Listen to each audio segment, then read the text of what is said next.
예, 저는 이제 더불어민주당 정책위원회 수석 부의장을 맡고 있는 김성주 의원입니다. 오늘은 최근 발생한 끔찍한 아동 학대 사건에 대한 더불어민주당의 대응 방안을 담은 입법 발의에 대해서 설명해 드리러 왔습니다.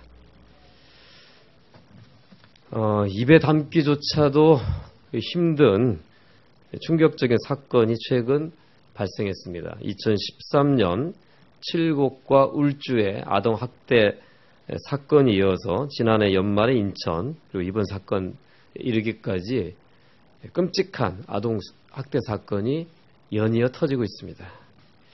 이 사건이 왜 이렇게 계속 반복되는지, 이거에 대한 심각한 우리 사회에 대한 성찰과 근본적인 대책 마련이 필요한 때입니다.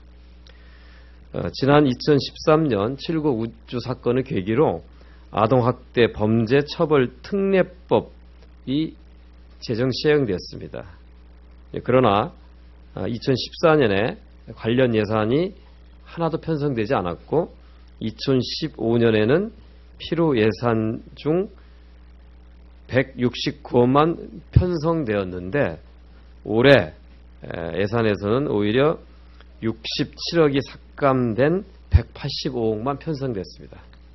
이제 그러다 보니 학대 아동의 조기 발견과 신속한 개입을 해야 될 아동보호 전문기관이 최소 전국적으로 100개가 필요한데 현재 54곳만 설치되어 있는 그런 실정입니다.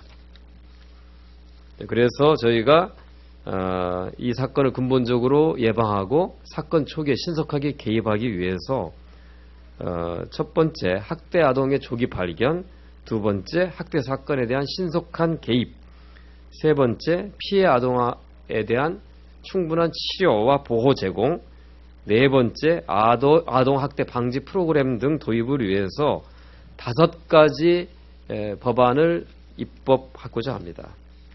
첫째, 초중등교육법, 유아교육법, 영유아교육법을 개정해서 초등학교나 유치원, 어린이집에 다니는 아이들이 이유 없이 3일 이상 결석할 때 해당 시설장이 내용을 관할 경찰서에 통보하도록 하는 것입니다. 이제 두 번째, 아동보호 전문기관을 예정대로 100개소로 확충하고 중장기적으로 각 시군마다 하나씩 설치하도록 하는 것입니다.